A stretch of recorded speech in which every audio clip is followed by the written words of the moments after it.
당내 역학으로 보면 가장 밀리거든요. 예. 그런 점에서 아베 수상이 반대할 경우에는 되기가 어렵습니다. 네. 그런데 한 가지 변수가 있습니다. 이것은 뭐냐면 자민 당원표가 405표가 있거든요. 네. 그래서 810표가 모여가지고 총재를 결정하게 됩니다. 그 투표에서. 예. 그런데 자민당 당원 투표가 먼저 있습니다. 그래서 일본 국민들한테 인기가 있는 이시바 시게루가 자민당 당원 투표 결과가 압도적으로 우세를 보이게 되면 예. 아마 그것이 국회의원 투표에도 영향을 미쳐가지고 이시바 시게루가 당선될 가능성도 있습니다. 예. 그렇지만 역시 아직까지는 당내 역학에서 유리한 스가라든지 고노라든지 예. 기시다 히무요 같은 경우가 조금 더 유력하지 않나는 생각이 듭니다. 네, 네. 이 스가 요시히데 관방장관이나 고노다로 방위상은 낯이 익어요. 그리고 사실상 아베 총리와 같은 행보를 보여온 인물들 아닙니까? 맞습니다. 이제 스가 같은 경우는 상당히 이제 균형 감각이 있습니다. 예. 그리고 이제 고노타로 같은 경우는 최근에 굉장히 강성으로 돌아서 가지고 예. 예를 들면 이제 외무대신 시절에 한국을 뭐 청구권 협정을 위반했다. 국제 질서를 위반했다는 식으로 굉장히 강경 대응을 했거든요. 예. 네네. 그런 점에서는 사실은 약간 한일 관계가 오히려 아베 총리 이후에 껄끄러질 수도 있습니다. 아. 그런 점에서는 자신의 색깔을 드러내기 위해서 우파를 동원해가지고 한국 때리기를 할 가능성이 있습니다. 예. 또 기본적으로 이제 일본 정부의 어떤 이런 청구권 협정이라든지 또 대북 제재 완화 반대 이런 네. 것에 대해서는 또는 이제 북한 납치자 문제 이런 것에 대해서는 일체 입장 자체가 바뀌지 않고 있거든요. 네. 그래서 총리가 바뀐다고 해가지고 한일 관계가 개선될 것이다라고 하는 것은 사실은 과잉이 될 수가 있습니다. 과잉 네. 얘기가 될 수 있습니다. 그건 네. 금물입니다. 네, 이 아베 총리가 2012년 12월 재집권한 다음에는요, 거의 7년 반 넘게 연속 재임했어요. 그래서 일본 정치적으로 봤을 때는 일본 정치 역사상 보면 역대 최장수 총리로서 임무를 수행해 온 거 아닙니까? 일본 내에서 평가는 어떻습니까? 사실은 이제 아베 수상의 지지도가 지금 아직까지도 30% 중반 넘고 있거든요. 예. 그런 점에서는 지지도 자체는 큰 문제는 아닙니다. 특히 이제 아베노믹스라든지 이런 데서 일정한 성과를 보여온 것도 사실이고 사실 일본 국민들이 굉장히 지금 불안해하거든요. 예. 그러니까 중국이 부상해가지고 이미 일본 경제를 훨씬 추월했고 예. 한국도 일본을 점점 추월하기 시작하기 할지도 모른다는 우려를 가지고 있고 예. 또는 북한의 핵과 미사일에 대해서 굉장히 그 위기의식을 느끼고 있거든요. 근데 그런 점에서는 이 주변의 이런 그 상대적인 일본의 어떤 열등감이라고 할까 또는 이제 일본의 상대적인 국력의 저하 이런 것에 대해 가지고 강성으로 강하게 대응할 수 있는 어떤 강한 정치 리더를 선호하는 측면이 있습니다. 예. 근데 그런 점에서는 일본 국민들의 만족도를 충족시켜줬다. 아베 수상이. 그건 예. 사실이죠. 예. 그렇지만 지금 거론되고 있는 차기 후보들은 사실은 아베만큼의 어떤 강력한 리더십을 발휘하지 못할 가능성이 있고 예. 따라서 앞으로는 제가 보기로는 단기적인 어떤 그 불안정한 일본 자민당 정권 총리가 뭐 6개월이든 1년 동안 바뀌는 동안 네. 자주 빈번하게 바뀌는 그런 상황이 재현될 가능성도 있습니다. 예. 네. 아베 총리가 최대 정치 과제로 제시한 게 평화 헌법 개정입니다. 이 부분에 대해서는 차질이 있지 않겠습니까? 아베 수상이 이제 강조한 게 코로나19에서 이 위기 극복하는 거, 그다음에 도쿄 올림픽. 그것보다도 방금 말씀하신 가장 중요한 정치 목표가 헌법 개정이었거든요.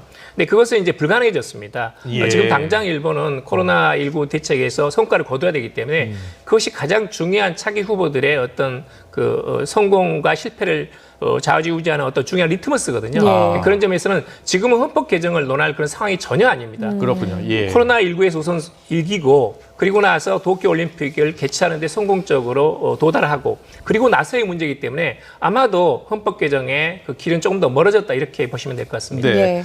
예. 일본 지금 아베 총리 무엇을 남겼나 저희가 이제 그래픽으로 잠깐 준비를 했는데요. 이제 아베노믹스 아까 말씀을 해주셨고요. 집단 자위권 행사 용인 결정하고 평화헌법 개정을 추진했습니다만 지금 말씀하신 대로 코로나19로 여러 가지 어려움이 닥치면서 당장 추진하기는 어려울 것이다 예. 이렇게 봤습니다. 그리고 한일 관계가 그동안 사실 이 아베 총리가 이 구구적인 행보를 보이면서 상당히 어려웠지 않습니까? 어떻겠습니까? 한일 관계가 좀 개선될 어떤 새로운 전기를 마련할 수 있을까요? 저는 역사가들이 본다면 아베 정권에 대한 굉장히 부정적인 평가 가운데 하나가 뭐냐면 예. 주변국하고 굉장히 적대적인 관계를 만들어낸 것. 예. 이건 굉장히 저는 아주 부정적인 평가가 내려질 거라고 봅니다. 예. 북한을 납치한 그런 당사자로서 어떤 불량국가 실패국가로 만들고 예. 한국을 약속을 지키지 않는 국가로 만들었거든요. 예. 근데 그런 점에서는 굉장히 부정적인 어떤 역사적인 과오라고 봅니다. 예. 그리고 근데 앞으로 이게 한일 관계가 어떻게 될 것인가 하는 것에 대해서는 사실은 이런 우리가 지금 어떤 남북 대화, 북미 대화를 통해 가지고 예.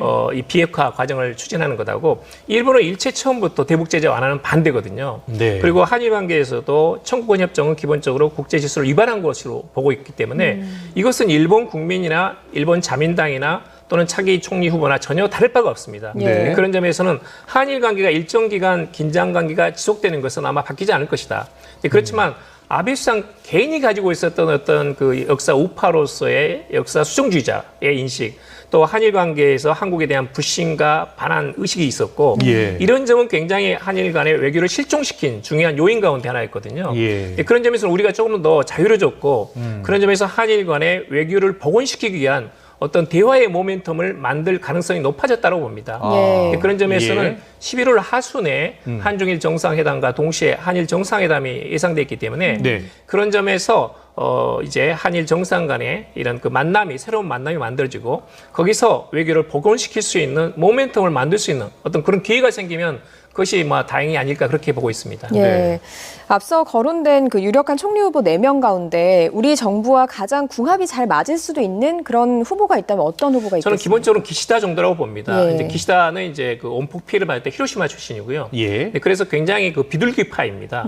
그래서 예. 주변국과의 어떤 관계 개선에 대해서 굉장히 관심을 가지고 있고 나머지 이시바 같은 경우에는 위안부 문제에 대해서는 한국의 사죄에도 보지만 헌법 개정이라든지 예. 또는 자위대 증강이라든지 이런 데서는 굉장히 보수적이고 강경한 입장입니다. 네네. 그리고 이제 고노타루라든지 이런 경우는 아버지가 이제 이런 그 유명한 그 고노 수상이지만 고노 요회이지만 예. 고노요는 굉장히 어떤 그 진보적인 정치가 있거든요. 그렇군요. 예. 그런데 아들로서 어떤 아버지의 색을 탈색하기 위해서 굉장히 최근 들어서 2, 3년간은 한국이나 중국에 대해서 강경해졌습니다. 예. 그리고 예. 지금 방위 대신을 맡고 있기 때문에 그런 점에서 오히려 본인은 아버지하고 다르고 한일 관계에 대해서는 일본의 본연의 입장을 정확하게 이야기하겠다는 입장이기 때문에 네. 오히려 한일 관계가 좀 껄끄러질 가능성도 있습니다. 예. 네. 지금 일본 어떻게 보면